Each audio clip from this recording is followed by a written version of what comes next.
I'm joining Dean Smith ahead of racing on Friday. Great to hear from him for a change regarding the Gavin Smith stable runners.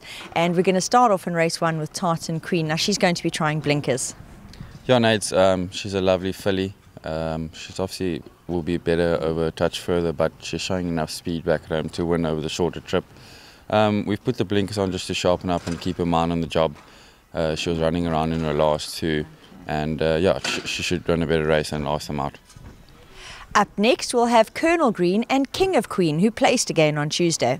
It's King of Queen. We'll decide this morning if he's running or not. We'll see how he pulls up.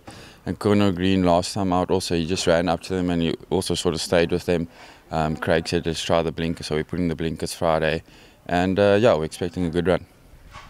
In race 3, Take a Mulligan so very nearly got it right last time out up in trip. He's going to try the Polly. He'll be joined by Fearless Badger, who has his peak run after the gelding. Yes, Nate, Fearless Badger, the gelding's done the world of good. He ran a better race last time. He just needed it and did it a bit hard. He had a fresh run. He pulled a bit over the 2-2, and the 2000 should be better for him. And then Take a Mulligan, last time he was quite difficult. He gave us a hard time last time out, and I'm just hoping he behaves a bit better. That did take the edge off of him last time out, and yeah, it should give a good account. It's a nice race for him Friday. 3 runners in race 4, and Heya Feature Lakatol is going to enjoy pole position draw. William I will have a second run for the yard and his first on Polly, and they'll all be joined by Duke of Orange, who was a very well-deserved winner last time out. Nirvan rode a great race that day and he retains the ride. Yeah, Nate's Duke, he's got 10 kgs on the field again and definitely can follow up if he smiles on the job. He's doing well back at home. The grey IF, he's got the blinkers back on and he does prefer the Polly. We're expecting a better run. William I, he needed his last touch and he pulled up very well, so we opted to run him Friday again, and he should be in the money. 2 runners for the yard in race 5. Isn't She Bonnie will step out for the yard for the first time. She relocates from KZN and she'll be joined by Enchanted Sky. Now her favoured surface is the Polly and she can definitely get into the action. No, Nate, I agree. Her last one, she wasn't disgraced last time out on the turf. And we've been waiting for the Polly, but we just can't crack a draw.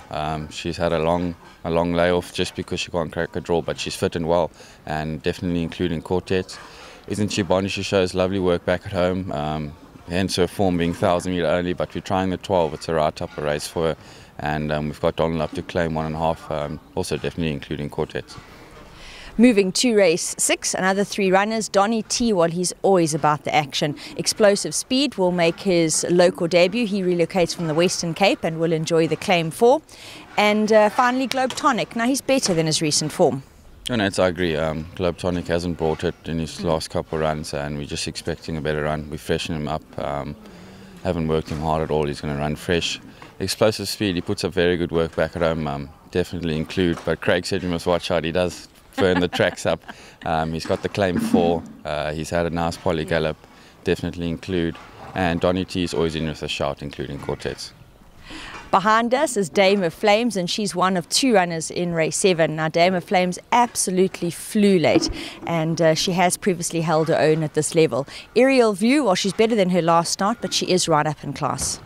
I agree, Nate. Aerial View's up in class. She's got the lightweight, but she needs to overcome the bad draw. Hopefully she can squeak into the money. And Dame of Flame's super last run. Like you said, she's held her own against this type of field. But now she's taking on some hard-knocking youngsters, and we're hoping for another good run. 3 runners round up for the yard in race 8. My Golly Molly relocates from the Western Cape, another newcomer, as well as Catch the Tune, who relocates from KZN. And they'll be joined by Fateful Day, who ran on really well late in his last. Well, it's Fateful Day. Since his last one, he's been doing lovely back at home. He'll enjoy the 1600 trip, use ace back on him, and hopefully they go fast pace again, then he can quicken up. And yeah, he's doing lovely back at home, include. My Golly Molly's a nice horse. We've galloped him on the Polly, enjoyed the Polly. He jumps from pole position with Louis.